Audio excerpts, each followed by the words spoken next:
When I bought this house about a year ago, Dad and I designed up a dream home that would go in its place, and it would be the biggest thing that we've built to date. We're excited to see what it takes to build a house from the ground up, and we've already learned a ton. And something we totally weren't expecting was how difficult it would be to DIY something as simple as a concrete slab. But after weeks of frustration and delays, we are pouring concrete today. That's right, but there's something that we gotta do first. How much garbage do we make? It is the day we've all been waiting for. We're pouring concrete. Let's do it.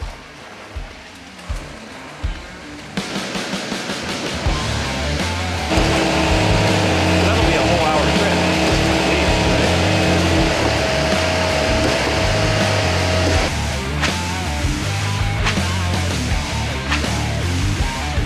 All right.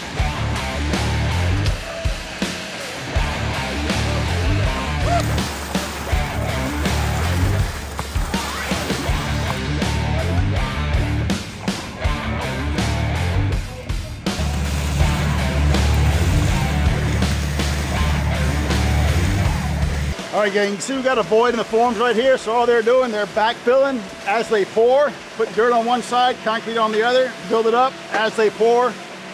It'll make a pretty good finish edge right there, I think, Jordan. Yeah. And of course, it only needs to look good at the bottom of here. I'm getting spattered by the concrete, it's all right.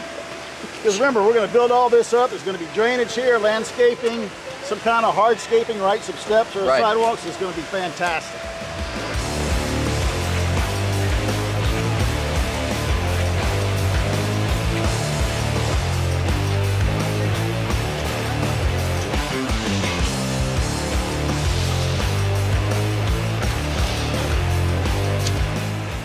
All right, guys, truck number 5. All right, guys, truck number 5 is at the pump. He's already pumped some of it out, but we just had this little corner. Let's hope it's going to be enough.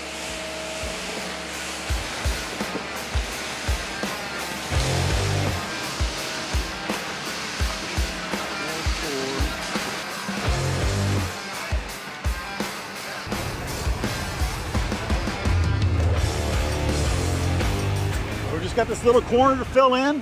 The truck is empty, but that hose is full of concrete, so I think we're gonna make it. The pump operator is doing the best he can to get all that out. And I guess worst comes to worst, we can just take it off one section at a time and dump it, huh, Jordan? We got some pretty big rocks. We can always just throw them right in there and lift it up a little bit. Okay. We would have not had enough concrete had there not been a little bit of mud in there. Pretty interesting to think about. Yeah, well, you'd be on that 6th truck, right? Oh, they're all moving. Something's about to happen. Jordan, they're all moving, so something's about to happen. Oh. You're going to get a big air bubble out of it, probably. He might have put like a ball in there and he's pumping the ball through to push everything out.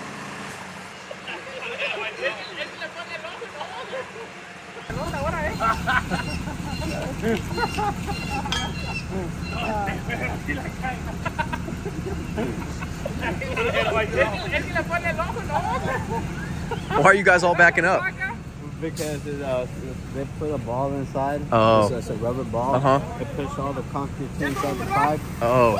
But sometimes it does like burst the concrete inside. And it shoots everywhere.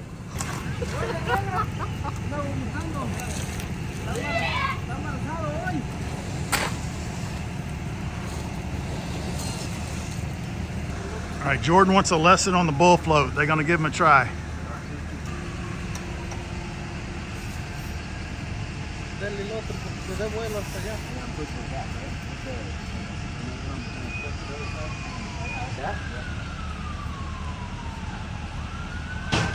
How's it feel, Jordan?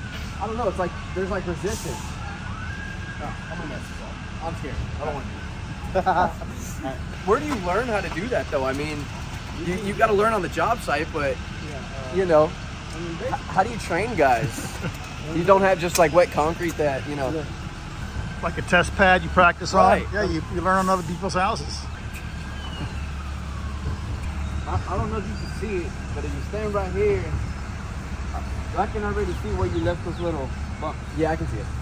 We will fix it with the saw machine, or we'll level everything. It looks like they're kind of everywhere because it's hard to get it perfect with that. Yeah. especially if it's a little wetter than concrete should get poured a little drier. But for this kind of pump, you know, It has to be wet to make it through, yeah. It runs smoother. Sure. Do you have things that you need to do until then, or now it's just a waiting game? Yeah, it's just playing cards and Yeah, really?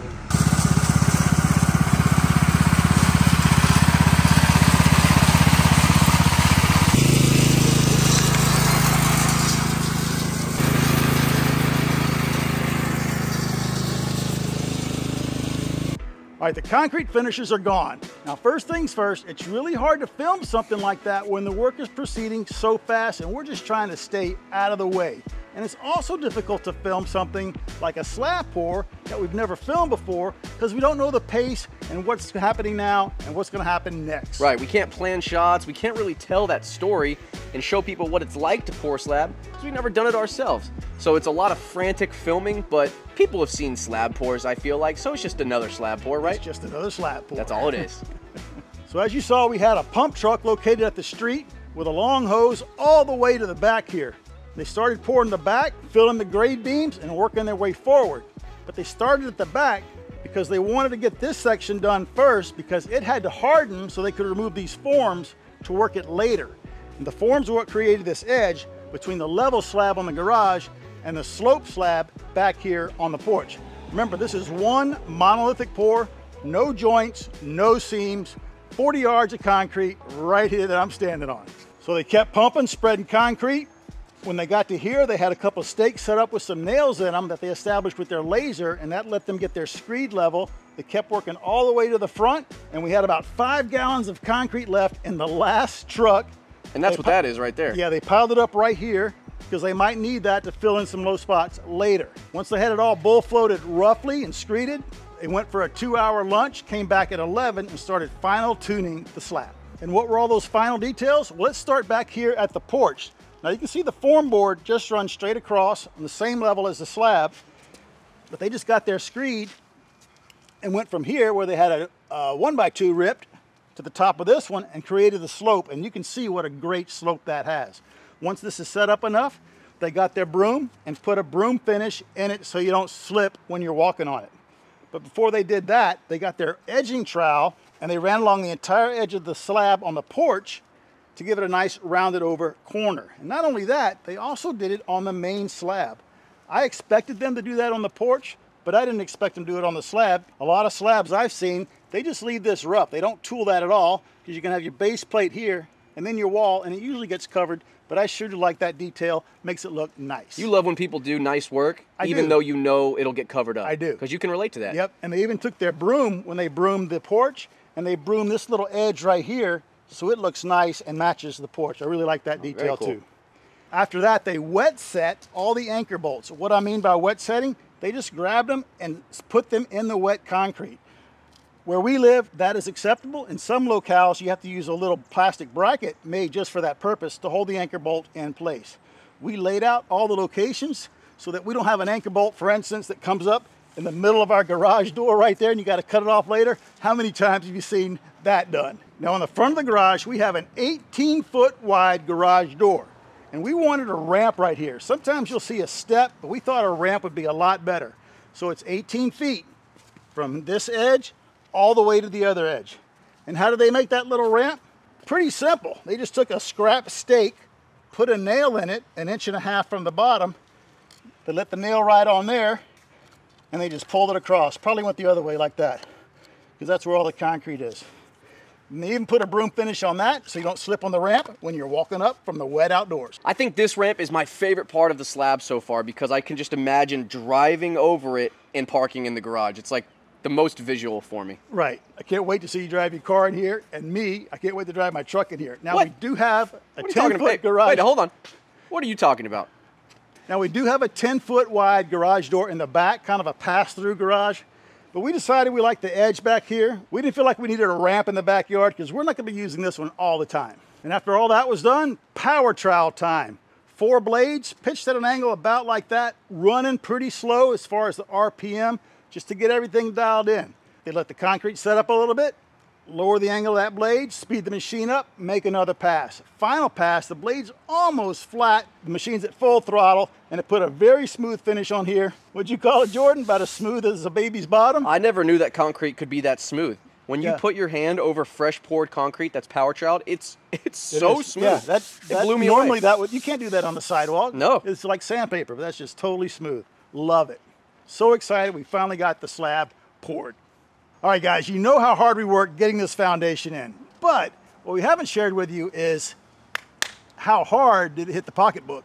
Good question, Dad. That's actually one of the things that we're really focused on communicating with you guys, the viewers at home, on what's going on and how much everything is costing in the year 2023, because it seems like people don't really talk about prices that much. We want to give somebody the best idea of what's going on, and maybe if you're saving money, you're getting scammed, right? And in this price breakdown, we're not going to include the permits. We're not going to include any of that stuff. It's going to vary from city to city, so we're just going to exclude that and just go straight off of the work that was done, and we're going to start with the dirt work. Now, when we showed up to the job site, we were introduced to the Houston Gumbo, which is this really soupy mud soil that just cannot support a house. It's as simple as that. We've actually seen firsthand in the short amount of time that we've lived here what a bad foundation can do to a house or even a commercial building, and it's not pretty. So we knew we wanted to get all of that out and do the right thing the right way from the jump, and that started with removing 5 feet of that gumbo and replacing it with what you see behind me, which is just extra. This is Select Fill. It's a clay sand mixture. We brought in 34 truckloads of this stuff and we put it into our foundation and we dug our grade beams out of it. So for the dirt work on this project,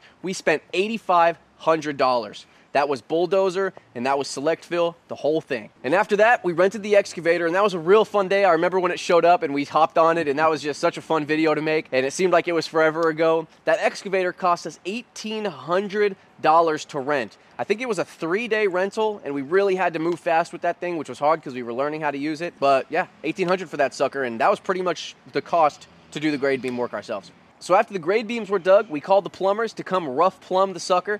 And that's actually when we learned that we should have called the plumbers before we dug. So don't worry, plumbers, we will be sure to do that on the house. The rough plumbing for this 2-story garage cost me about $2,600. There's the sun. The sun when you need it, huh? For the wood, for the concrete forms, we spent about $300 to $400. Remember, we bought the wood the first time, formed everything up, and then we had the storm. It washed it all away. We had to rip it up and then go buy new wood. There were some returns that were made, so we're gonna put the wood price at about $300. And then of course, for all this steel, we paid $1,700. There's a little bit extra here. We're gonna use it on the house and save a little bit of money there. But that was the damage, about $2 grand for wood and steel. I'm gonna call this one the beginner's tax because there were a lot of things that we had to like rent and buy along the way to save the job. So we're gonna give like a $300 beginner's tax. And those were the 2 pump rentals, the tarps that we bought to save the thing. Oh, and the termites. The termites was also $800. So that's about $1,100 right there. And on pour day, that was the biggest check that I had to write so far. And this sucker cost me $10,250 for all of the guys and all of that concrete. And a little sneaky hidden cost that I didn't know about until that day, until it was all done, was a $1,300 pump cost. That was a cost. I don't know if I'm paying the guy who runs the pump. I don't know if I'm paying for the pump. Probably a little bit of both, but that was interesting. So yesterday was the most expensive day on this lot so far. The first day was when I bought the house. The second day was concrete day, coming out at $13,250. So that means that currently I'm standing on $28,000 worth of a foundation. Now that's pretty steep from what I understand. Nobody digs out 5 feet. Nobody puts 2'6" grade beams with that much rebar and reinforcement inside of it. And this is a pretty thick monolithic slab, and it's also pretty large, but we feel really good about it. It's really strong. I mean, how do you feel about this thing, Dad? I mean, we've been standing on it all day. Well, I don't know if you remember, but when I first saw the slab, do you remember what I said it was going to cost? You said it was a $30,000 slab. I did. So we were $2 grand under that. I was hoping we'd be at 20 because we were going to DIY it. Of course, we couldn't because of all the things that we videoed so far and everybody's familiar with. Right. We're still under cost, so that's good. Well, I mean, I spent 30 because of all the permits and stuff, so we definitely have reached that already. Right. So we're really hoping that this is like the most expensive part of this entire build. Yeah, and from here on out, framing, right? Yeah. We got that covered. Yep. Easy. Yep. Not easy, but it's hard work. Right. But we'll get it. Yes. Then electrical, plumbing, Yeah. all the rough, and we start getting this thing wrapped up and looking like a garage with an apartment on top. You know what I think is going to be the next most expensive cost for us? Tools. I don't have a belt. Rad doesn't have a belt.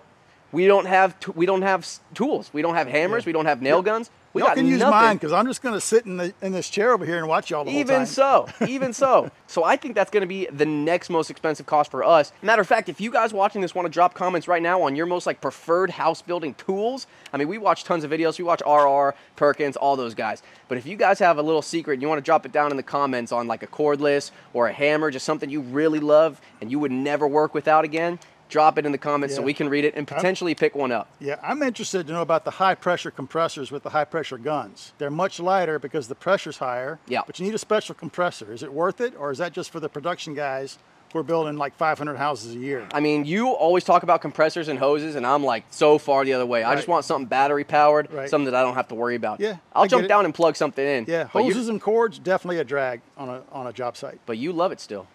I'm old school, dude. What can I say? Hey, bud, come over here and join me. Wow.